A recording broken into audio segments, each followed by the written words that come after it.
typically I'll just do my race report like this. I've got like 200 miles of driving on this road, I-20, just left Texas, in Louisiana, on the way to Jacksonville. And I just figured this is going to be a lot easier to do than trying to type up a race report. So where do we start? Okay, so I got to Arizona like a week earlier than I typically do. So I was there like 10 days before the race, maybe even longer than that. And I stayed at a place called Cottonwood. So the elevation was like at 5,000 feet, and I did about a week's training there. And that was really good. And I was coming into this race like feeling really strong. Like the hip adductor issues that I had, or the adductor tendonitis, or whatever it was. It was either that or sports hernia, whatever. It was pretty much all but subsided. It does bother me every once in a while a little bit, but not nearly as bad as it did in Roth or at the beginning of the year. So I was looking forward to that. My fitness was up there, 100%. Like I was doing good. I took my bike to a professional mechanic in Cottonwood, Zach, and he, oh man, he fine-tuned the ride. Like it was amazing. So I did a couple test rides up there, and everything was working well. Went down to Tempe the race week, and I ran the course, and I felt, oh gosh, this course is really good. The run felt really good. I ran like 11 miles, and I didn't even feel like fatigue. Now I'm sure a lot of that has to do with the elevation training prior to whatever, but that felt really good. And then let's see, I rode the race course, and I was like, man, this race course, the bike course, it's fast. Then I can see where they say it's built for speed, but after doing the race, I don't think so. I'm going to get to that. And then since I was in Tempe early on Tuesday, I volunteered stuff and package, race packets and things like that. And I was making like the race bags with the bike gear, run gear, special needs bags, all that, the goodie basket.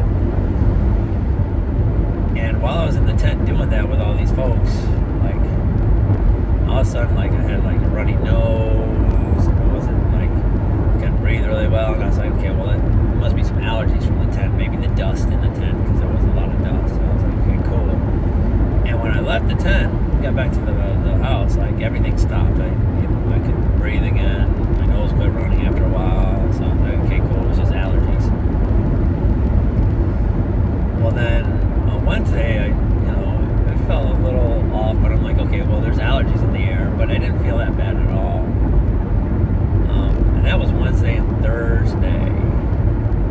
And then Friday, well, no, Thursday I did feel a little bad. But then on Friday, like my resting heart rate was way spiked up. My HRV was way low. I woke up feeling like crap. In the middle of the night, like my throat was like on fire. It was burning. I was coughing at that point. So at that point, I knew something was up. And then Friday, it was just a little worse. But then when I woke up on Saturday, that was like the peak of the cold or whatever, where my resting heart rate was like the highest, and I felt like I was kind of starting to get over it a little bit. And then on Sunday, when I woke up on race day, I actually did feel a little better. My resting heart rate went down, and I was like, okay, well, maybe we'll see what comes up out of it. I did run on Friday too, with the whatever I have, the chest cold or whatever. And I was like, okay, I can survive this. It's not that horrible. But I only ran like 2 miles, and I did a couple workouts just to see where I was in the world. And yeah, that wasn't all that terrible. So anyway, I woke up Sunday morning, and I stayed really, really close to the race venue, so I didn't even wake up till I woke up at my normal time, like 5 o'clock. Got something to eat. What I do, I did eggs, banana. I did 1 egg, banana, bread, peanut butter, and then my electrolyte drink for the hour leading up to the race.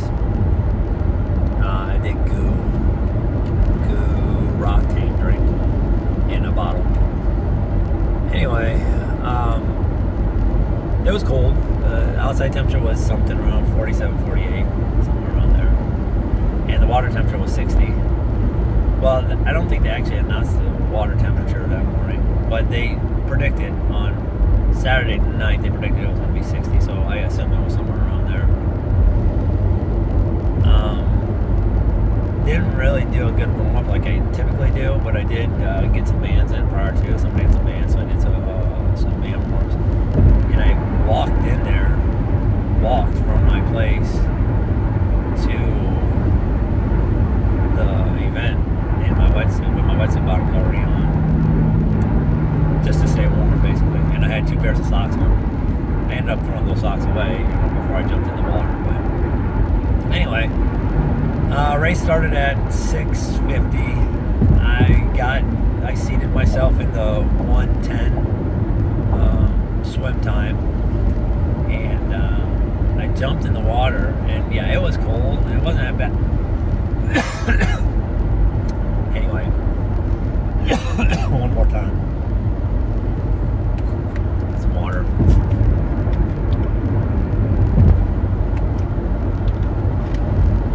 And it wasn't bad at first. I would say the first half of it, I was doing pretty good, but couldn't really breathe. And when your breath and your timing and all that is off, it just doesn't work all that well, But the cold wasn't all that bad. And then we turned around, and for the next mile and a half, or 1.2 miles to come back, that's when I started kind of getting numb almost, just being in the cold that long. And I think, being sick, my body couldn't really regulate temperature as well as it normally does. And so I got out to swim, and it was 121, and I couldn't believe it. I don't think I've ever swum 121, especially with a wetsuit on. But I also knew that I wasn't pushing really hard because I really couldn't breathe. And the cold was just numbing and everything else. So I was like, okay, well, 121. Jumped on the bike, and at this point, I knew I was sick going into it, so I was just like, I'm just gonna do it. I love to push myself. I love to compete. I'm gonna do the best I can do under the conditions that my body's in right now. And so I did. I pushed as hard as I could push, but I also knew that wasn't my max potential. So I got out of the water, 121, got on the bike, and I had put a cycling race jacket and a shell in my transition bag, and I was like, yeah, I definitely need this. I got into T1 and I couldn't really function. I was shivering so bad. I had to have been borderline hypothermic, but I was shivering so bad I couldn't even dress myself. So a volunteer actually helped me zip up the jacket, and then I got that on. I had gloves. I had bought gloves the day before because I knew how cold it was going to be, and I put the gloves on.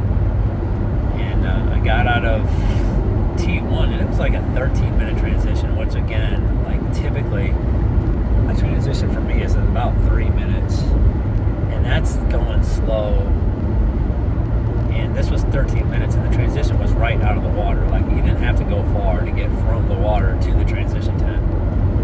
But it just took me that long to, one, dress myself, but number two, even start moving again after the swim. So anyway, I jump on the bike, and I'm cold and all that other stuff, but I'm like, okay, well, now I'm on the bike. I'll be warming up soon. Like I said, the water temperature was probably 60, and the air temperature at this point, I'm getting out of the water, say, around 8:15-ish or so. So it's probably, the air temperature is 52, 53. And I don't regret throwing that jacket on either. To be honest, my pictures may look stupid, but I'm telling you that got me through. So I get on the bike and I start pushing the bike, and I'm actually when I leave and I'm pedaling, I'm moving pretty good at first. And the first lap, I'm really can't, like, I'm cold. That first lap, I'm cold. And the first lap is about 40 miles. I think it's 38 because it's 3 laps. So I think it's 38 miles. So the first 38 miles, I'm cold the whole time. Like, I leave the gloves on, I leave the shell on, and I don't know. I feel like I'm doing pretty good at this point. But the course, like, I'm pushing, but I just am not getting what I know my max potential is. And there was the first lap there wasn't so much a wind, but the second and third lap there was a pretty good headwind. So the wind was pushing us up the hill, but like when you're going down the hill, you're just not going as fast as you know you could go. So anyway, the bike course, yeah, it's flat and then it goes on a hill, and it's not like it's not a horrible hill. It definitely could be made for being fast, but there's like this corridor of roads that you go through to get from the transition area to the major highway where you do, it's out and back 4 times or 3 times. That corridor, the roads were just tore up. They were bumpy. There was coming back, there was a really bad headwind into those, and they just weren't conducive. To me, they weren't conducive to a really fast course. Like, the smooth roads are where the really, really fast courses are going to be. And the roads they weren't smooth. The highway wasn't so bad, but that corridor, that's where it got me. In fact, I lost my frickin' through axle wrench again. Like, Canyon has these through axle wrenches, and I think it's DT Swiss through axle, and it snaps into the actual through axle. I lost that thing again, and there was so many water bottles and things on the course where people had just hit these massive bumps. And it's not like a massive bump every once in a while. There were some massive bumps, like it was like a train, right? And there was just a lot of crap on the course where people had just lost water bottles or their tubes or whatever it was on the course. Like, you could see where water bottle holders had sheared off these bikes. So that was the bike course. I didn't really feel faded at all on the bike course. That was the thing, is I felt pretty consistent on the bike course. Looking back at it, the power really sucked, and I could tell that my power was really sucking. And I finished the bike course probably, my goal for an Ironman, and it's been pretty consistent for a while, is a 105 swim, a 5:30 bike, and a 3:30 marathon. And that, to me, would be like my perfect Ironman race. Like, that's my goal. That's what I'm shooting for. That's what I'm trying to crack. And I've gotten close, but I haven't gotten there quite yet. It's that 3:30 marathon. That's pretty elusive. Anyway, I finished the bike in I think it was a 5:48, something around there, which, it's not a horrible time, but it's just definitely not my best time. I think that's an average of like 19.5 miles an hour or something like that. But 5:30 is more of a typical time for me. So, like, so far, as I'm going through in my mind, I'm like, okay, well, I'm at a 1:21 swim, so that's 15 minutes longer than my swims normally are. And then I'm at a 5:48 bike, so that's 18 minutes longer than I am. So at this point, I'm like, man, there's no way I'm even going to be breaking 11 at this. But again, in my mind, I'm like, hey, look, man, you're doing it. That's what you need to be doing anyway. Like, you're coming into here with, like, feeling like crap. So, like, don't beat yourself up about it. Just get the marathon done, get the run done, see how it goes.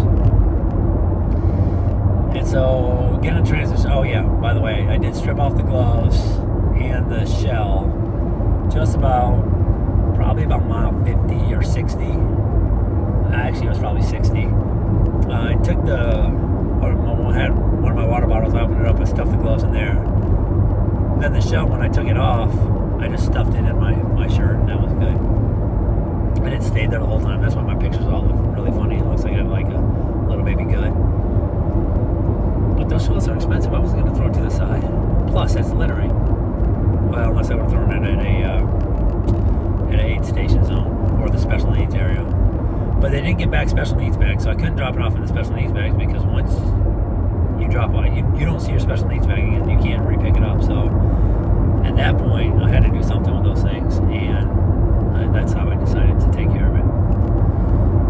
Anyway, yeah, and then I went to the run. Surprisingly, like, I did not have a very good run at all. And it wasn't that, well, I don't know. I just, again, I couldn't breathe. I only had like one coughing fit the whole day. I know it was on the run. It wasn't even that bad. But I think it was just like the not being able to breathe thing. I really just think that, your muscles just, you're not getting the oxygen to your muscles. They just fatigue a lot quicker, and then they just stay fatigued, and you're never going to catch that up again. Nutrition and everything, that was all on point. Like, I felt great there. And the nice thing is I had been practicing with what they have on the course, the Lamar 10 and the Mortal. And so I bought that, and I got that from the feed. That was great. So I had no issues with course nutrition at all, or even energy levels. Anyway, so I'm on the run, and I like the course. I think the run course was great. I think that's probably like the highlight of the event. There's 3 loops, and it basically kind of follows the river. There's one part that you go through a park and up a big hill, then down, but basically you follow the river the whole time, and I thought that was nice. The one thing I didn't like, though, is when you first start, you go down, like, again, it's like kind of a boardwalk, and there's a sidewalk that kind of wraps around the buildings in the area there, and that was really nice. But when you turn around, you're right on the river, and on the river there's a dust, it's like a dirt path, but it's like really dusty because, you got all the runners and everybody kicking up dust, and it was a windy day. It was a very windy day. And so all that dust from the runners in front of you is like basically being kicked up, and you're breathing it in the whole time.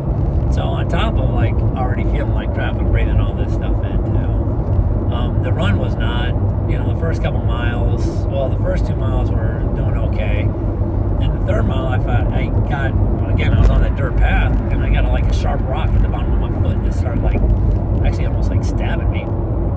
So I was like, okay, I'm going to just stop and get this rock out. So I stopped to get the rock out, and this is between mile 2 and mile 3.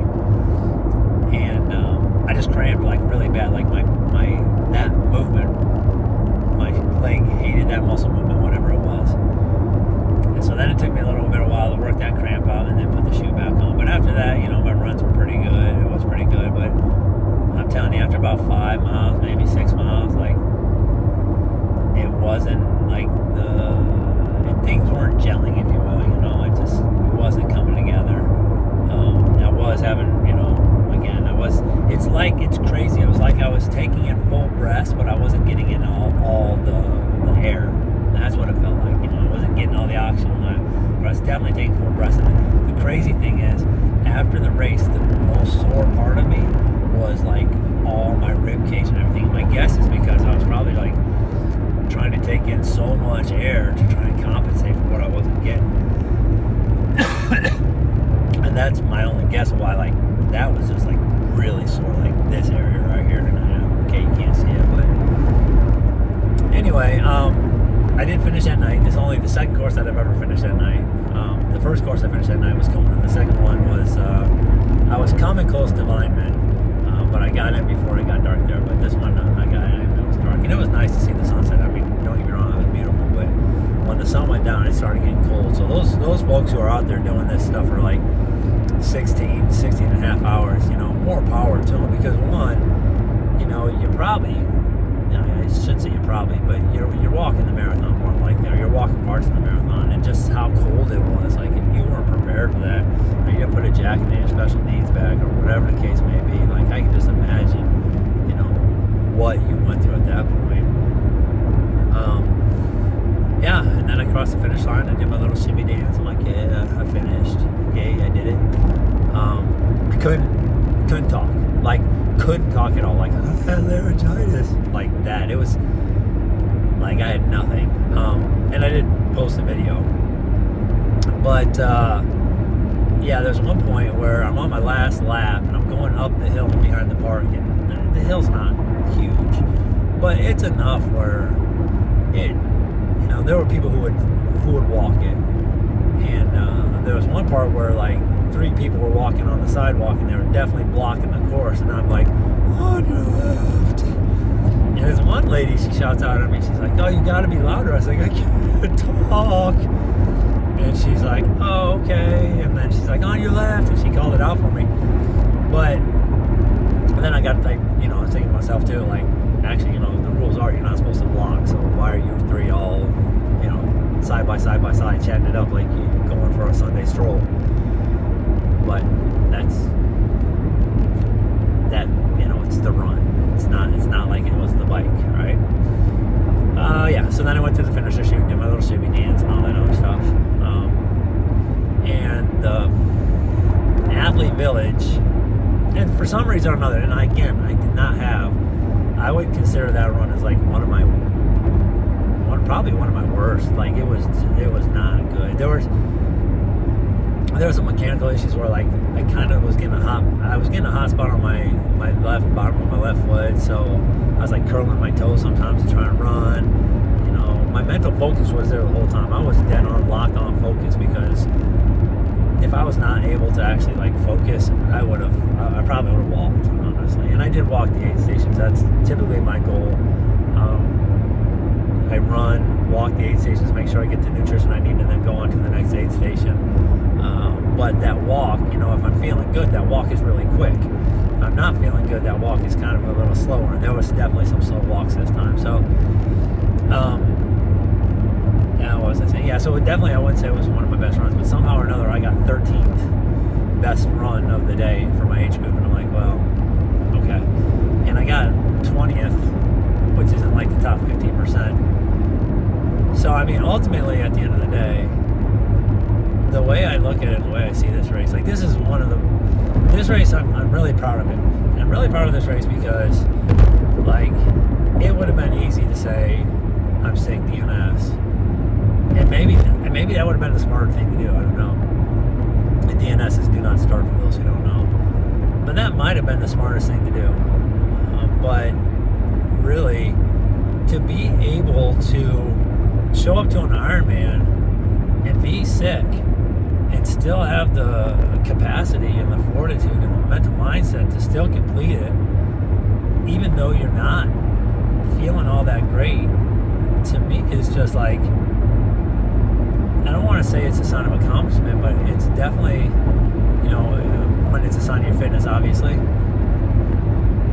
But it really lets you know how well you're trained, how well you're doing. When you can step up to the line at 60 or 75% capacity and still be able to finish this race. And then the crazy part is still be able to finish this race and still, be 20th. That, to me, that's an accomplishment in and of itself, is to be able to perform when you're not 100% are able to perform. And so I'm really proud of this race. And it might have been, it's not my worst time. It's not. It's definitely not my best time. It's about an hour slower than I was shooting for. Like, typically I shoot for a 10:30. That's my goal in the race. And again, I already gave you kind of what my goals are: 105, 5:30, 3:30, and then the transitions all within 3 minutes. That's my goal. But you can't win them all. And like, this is my 16th race. They're not all going to be winners. I've had 2 races where the swim is canceled. I've had races where it's been hot. I've had races where it's cold. I've had races where I've been in perfect health. I've had races like this one. And so that's why, like, this race, even though it wasn't my best race by any stretch of the imagination, it's still one that I'm really proud of. So, yeah, and that's my race report. There could be a whole hell of a lot more when he talks about, like, trying to travel to and from Cuba, why I basically drove cross country there and back, and why I chose that. But that all really has to do with the travel out of Gitmo and how difficult that can be. Anyway,